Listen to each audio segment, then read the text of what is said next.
Okay hello students.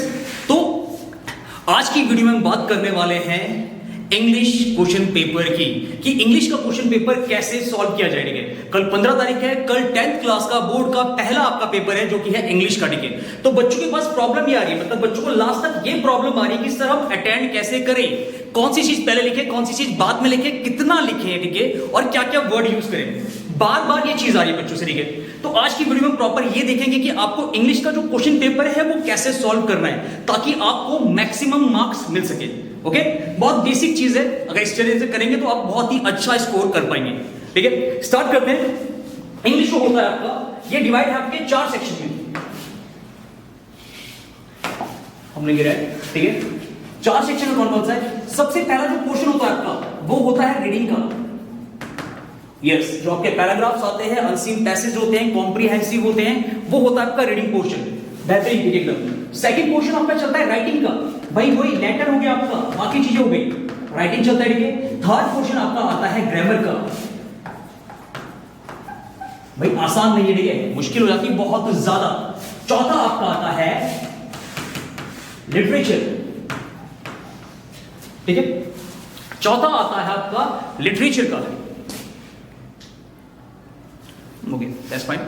सो अगर चारों section की बात करूं मैं सबसे पहले, तो लिटरेचर का जो है, लिटरेचर का जो पोर्शन होता है वो सबसे ज्यादा आता है, मतलब सबसे ज्यादा स्कोरिंग आपका होता है लिटरेचर का पोर्शन। ठीक है, वन बाय वन चेक करते हैं कि आखिर आपको करना कैसे। ठीक है भाई, कैसे किया जाए, कैसे किया जाए। अगेन, जिनकी हालत बहुत ज्यादा खराब है वो कम से कम इस तरह से फॉलो करके सॉल्व कीजिएगा। ठीक है, कंफर्म मार्क्स मिलेंगे। तो सबसे पहले पोर्शन चेक कर रहे हैं वो है रीडिंग पोर्शन। अब ध्यान से सुनिएगा, हम कर रहे हैं रीडिंग स्ट्रेटेजी। ठीक है, अब तरीका क्या है करने का, सुनिएगा ध्यान से। ओके, अगर आपके पिछले 2-3 साल के आईसीएसई और सीबीएसई के क्वेश्चन पेपर उठा के देखे होंगे तो जो आपका रीडिंग पोर्शन था, सुनिएगा, रीडिंग पोर्शन था वो काफी ज्यादा चेंज हो चुका है। पहले रीडिंग पोर्शन में ये होता था कि अगर आप क्वेश्चन देख रहे हैं, सपोज आपका अनसीन पैसेज आया, ठीक है, आपने क्वेश्चन देखा और आप क्वेश्चन देखने के बाद सीधा पैराग्राफ में जाते थे आंसर को सिलेक्ट करने के लिए। पहले इससे आंसर मिल जाता था, पर आज की केस में मैं आपको अवेयर करना चाहूंगा, ठीक है, याद रखिएगा, ऐसी गलती मत करना। आज की डेट में जो भी आपके अनसीन पैसेज आते हैं, याद रखिएगा, उनमें जो आंसर्स होते हैं, उनमें जो क्वेश्चंस होते हैं, उनके आंसर्स होते हैं रीजनेबल।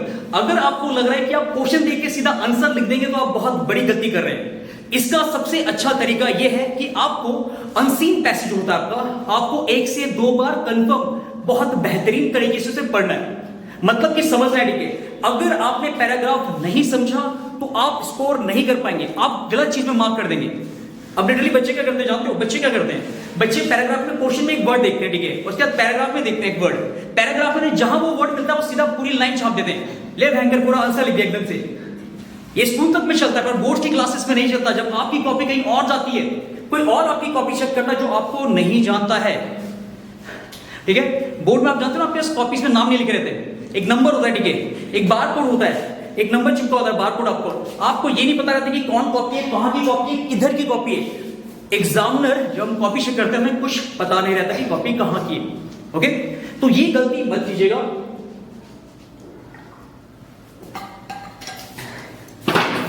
रीडिंग पोर्शन के लिए मैं ये कहूंगा, तो रीडिंग पोर्शन अगर आपको करना है, बेसिकली याद रखिएगा, पैराग्राफ ढंग से पढ़िए तब जाके क्वेश्चंस में आएगा। ठीक है, क्योंकि क्वेश्चन कैसे होंगे आपके, रीजनेबल टाइप के होंगे, तो ये गलती यहां पर नहीं करनी है। ठीक है, इसका वैसे देखिए, इसके लिए वैसे तो प्रैक्टिस करनी चाहिए। अगर कल आपका पेपर भी है तो अभी भी आप कम से कम 1 से 2 या 2 से 3 पैसेज को सॉल्व कर सकते हैं। भाई इंग्लिश के पेपर में सेम चलता जानते हो, जितनी आप प्रैक्टिस करेंगे उतने ज्यादा आपके मार्क्स स्कोर होने के चांसेस बढ़ जाएंगे। तो रीडिंग में आपको ये करना है। ओके, अब बारी आती है किसकी, सेकंड आती है आपकी राइटिंग। भैया राइटिंग आपके लिए, ओके, आपका लेटर भाई सबसे मेन चल गया। ठीक है, आपका दूसरा पैराग्राफ राइटिंग आती है आपकी, जिसको आप ऐसे भी कहते हैं, बाकी चीज आती है आपकी राइटिंग। तो भाई मैं फिर कहूंगा, जानते हो जो सबसे अच्छा स्कोरिंग पोर्शन रहता है इंग्लिश में वो रहता है आपका राइटिंग वाला। ठीक है, ये वो जगह है जहां से बच्चे स्कोर करते हैं, तो यहां पर स्कोर करना बहुत ज्यादा आसान है। जानते हो आपको क्या करना है, सबसे पहले आपको जो राइटिंग स्टाइल है, चाहे लेटर है, चाहे पैराग्राफ है, या कोई और भी चीज है, आपको जो सबसे पहले काम आएगी चीज वो है आपको फॉर्मेट याद रखना है। भाई फॉर्मेट याद रखना है आपको। अगेन अगर आपका नोटिस आता है, कोई भी चीज आती है, लेटर जैसे आता है ठीक है आपका, तो अगर आप लेटर को फॉर्मेट वाइज लिखते हैं, जैसा उसका कहते हैं प्रॉपर होता है, तो आपको हर चीज के मार्क्स मिलते हैं। अगेन याद रखिएगा, जो आपके मार्क्स होते हैं वो डिस्ट्रीब्यूटेड होते हैं पूरी ऊपर से लेकर नीचे तक अलग अलग पोर्शन में। मतलब हेडिंग का आपको आधा मार्क्स मिलता है, सब्जेक्ट लिखने का आपको आधा मार्क्स मिल रहा है, कंटेंट के आपको 3 मार्क्स मिल रहे हैं, नीचे जो चीजें आप लिख रहे हैं उसका आधा से 1 मार्क्स बन रहा है। तो जो आपको टोटल मार्क्स मिलते हैं वो डिस्ट्रीब्यूटेड होते हैं पूरे पैराग्राफ में। तो अगर आपको फॉर्मेट याद है, अगर आपको फॉर्मेट याद है तो 10 में से 5 नंबर आपने पहले ही पक्के कर दिए। इसके बाद आपका कंटेंट होता है, जो आप राइटिंग स्टाइल लिखते हैं, वहां पर जो प्रॉपर चीजें आप लिखते हैं उसके मार्क्स मिलते हैं आपको, ठीक है। अब इंग्लिश में मैं एक चीज कहना चाहूंगा कि बोर्ड क्लासेस में फालतू का ज्ञान नहीं दिखाना चाहिए, ठीक है। अगर आप मतलब कोई चीज लिख रहे हैं तो इतना ज्यादा गलत मत लपेटिए, मतलब इतना भयंकर भी मत लपेटिए कि टीचर परेशान हो जाए। एग्जामिनर जो कॉपी चेक करता है, ठीक है, अगर आप बहुत हवा वाली बात करते हैं तो एग्जामिनर का होता है दिमाग खराब, याद रखिएगा।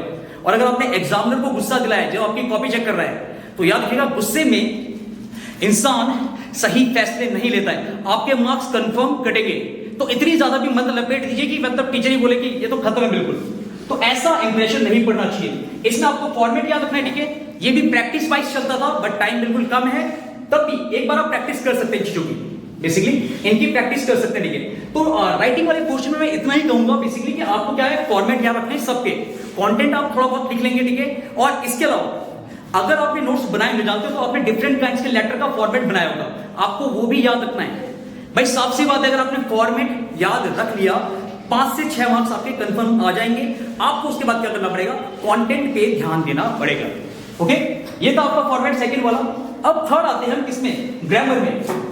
भैया पसीने छूट जाते हैं, भैया पसीने छूट जाते हैं ग्रामर में, क्योंकि ग्रामर आती है बहुत ज्यादा अलग। अब सुनिएगा, अगर आप मेरे टाइप बच्चे, ठीक है, सपोज अगर आपको ग्रामर में दिक्कत होती है, बेसिकली आप 10th में हैं, आपको ग्रामर में दिक्कत हो रही है, ठीक है। कुछ बहुत कम बच्चे मार्जिन होते हैं, ठीक है, जिनको ग्रामर पूरी कंप्लीटली आती है, मतलब जितना पोर्शन आपको दिया है हर पोर्शन आता है, ये बहुत कम बच्चे होते हैं, याद रखिएगा। ज्यादातर में क्या होता है जानते हो, ज्यादातर में होता है कि कैसे हो गया क्वेश्चन, मतलब थोड़ा बहुत ब्रेन लगा के आप कर देते हैं। पर अगर आपको बच्चे हैं जिसके ग्रामर ज्यादा पल्ले नहीं पड़ती है, तो आपका सॉल्यूशन ये है मार्क्स लाने का कि आपको क्या करना जानते हो, बेसिकली आपको करना क्या, आपको ग्रामर के पहले तो प्रीवियस ईयर क्वेश्चंस करने हैं, बेसिकली प्रीवियस ईयर वाले क्वेश्चन देखने हैं, और साथ में आपको क्या करना है, आपको ट्रिक वीडियोस देखनी है। देखिए अगर पहले की बात होती तो मैं आपको कभी प्रेफर नहीं करता ट्रिक वीडियोस, ठीक है, ट्रिक वीडियो आपको खराब करने के लिए। बट अगर आखिरी टाइम में आपके पास कोई ऑप्शन है तो आप ट्रिक वीडियो देखिएगा। ट्रिक वीडियो भी वो वाली जानते हो जिनमें एक्यूरेट बताया था कि ये ऐसे वर्क करेगा। आपके ग्रामर में जो भी आते हैं, एक्टिव पैसिव वॉइस जो भी आते हैं, अगर आप एग्जाम्पल करते हैं, ट्रिक को याद रखते हैं, तो आप इजिली सॉल्व कर पाएंगे। उसमें ऐसा कुछ हार्ड नहीं पूछा जाता है, कुछ भी हार्ड नहीं पूछा जाता है ऐसा, ठीक है। अगर आप सिंपल बेसिक देखेंगे, अगर आप सिंपल बेसिक चेक करेंगे तो आपको यही मिलेगा, ठीक है। कुछ भी हार्ड नहीं पूछा जाता है, तो आपको प्रैक्टिस करनी है, बेसिकली जो भी आपके वर्ड्स होंगे आपको उनको प्रैक्टिस करना है ग्रामर पोर्शन में, ओके।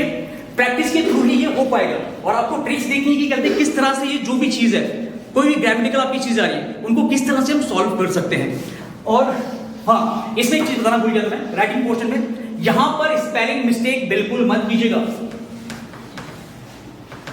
स्पेलिंग मिस्टेक मत करना, ठीक है, वरना बहुत ज्यादा भारी पड़ जाएगा। टीचर को बिल्कुल पसंद नहीं आता कि अगर कोई कहते हैं स्पेलिंग गलत लिख रहा है एकदम से। 10th क्लास में होकर आप ऐसे वर्क करेंगे तो याद रखिएगा मार्क्स आपके अपने आप कटेंगे, ओके।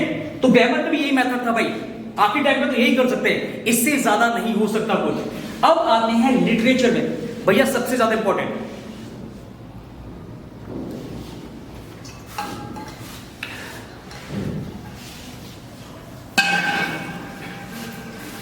सबसे ज्यादा इंपॉर्टेंट है आपका लिटरेचर, जो कि सबसे ज्यादा पोर्शन भी होता है, ठीक है। पर आप लोग लपेटने की एक हद होती जानते हो, पर वो हद आप भूल चुके हो। आप लोग इतना खतरनाक लपेटते हैं कि क्या कहें भैया, क्या कहें, मतलब टीचर पढ़ने वाला भी पढ़ाई छोड़ दे,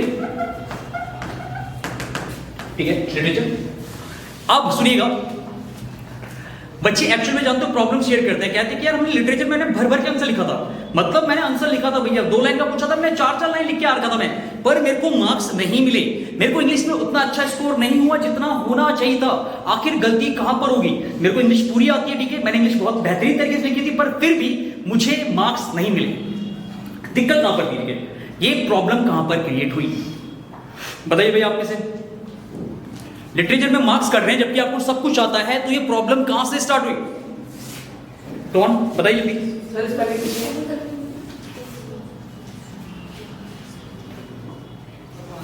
ठीक है, तो टीचर को जो सबसे पहली बात खटकती है, याद रखना, वो सबसे पहली बात क्या खटकती है? अगर बच्चा क्या करता है, आप करते हैं कॉपी पेस्ट।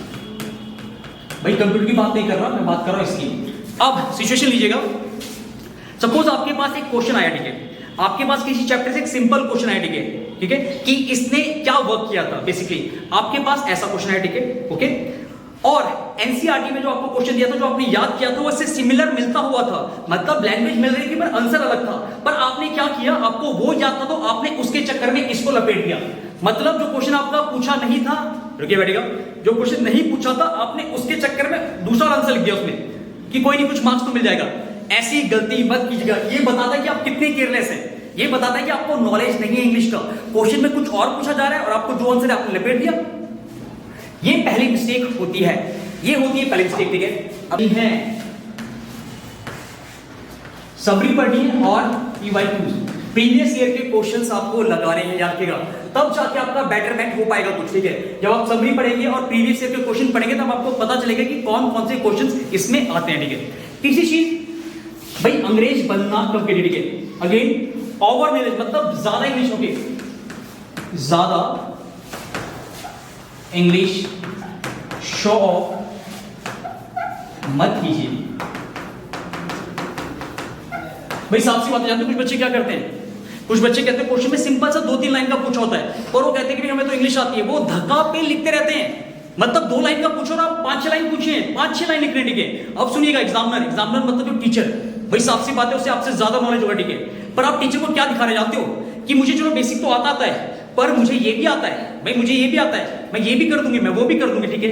तो एग्जामिनर को जब ये पता चलता है, सुनिएगा, एग्जामिनर के दिमाग में क्या आती बात जानते हो, कॉन्फिडेंस अच्छा बात होती है, पर जो आप ये ओवर कॉन्फिडेंस दिखाते हैं, मतलब ज्यादा तेज बनने की कोशिश करते हैं, आपके पल्ले ये गलत चीज पड़ जाती है। अगर 2 लाइन का आंसर आप 4 लाइन में लिख रहे हैं, मार्क्स कंफर्म कटेंगे, जितना पूछा है सिर्फ उतना कीजिएगा।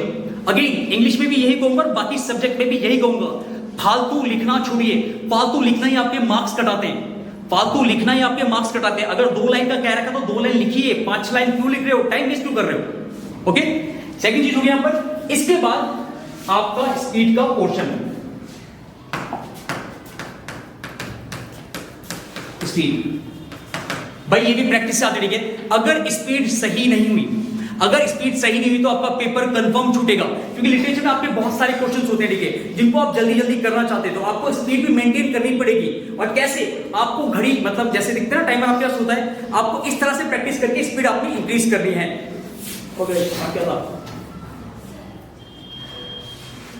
ओके। और एक और चीज जो सबसे मेन चीज है, अगर आप कभी भी आंसर लिख रहे हैं तो आपका जो स्टार्टिंग होता है,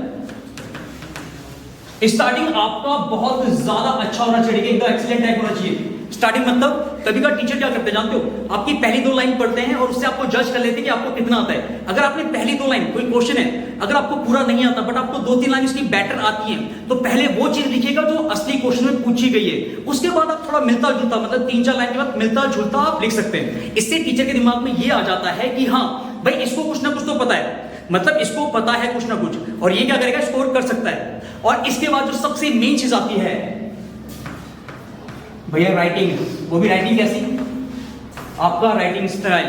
अब सुनिएगा मेरी बात, अच्छी राइटिंग का फायदा होता है, क्यों होता है मैं आपको बताता हूं, ठीक है।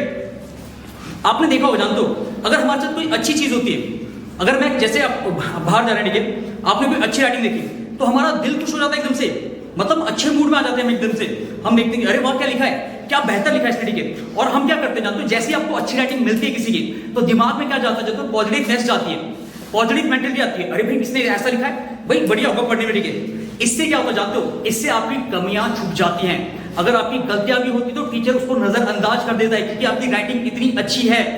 तो राइटिंग से ये फर्क पड़ता है, याद रखिएगा, टीचर की मेंटलिटी चेक करने के लिए।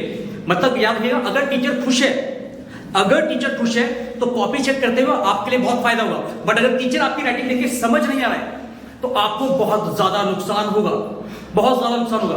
तो आप पे डिपेंड करता है कि आप मेंटलिटी कैसे सेट कर सकते हैं टीचर की। ये था आपके इसमें। तो ये कुछ पॉइंट थे जिनकी हेल्प से आप क्या कर सकते हैं, इंग्लिश में स्कोर कर सकते हैं अच्छा से अच्छा। ठीक है, बेसिकली इतना ही था।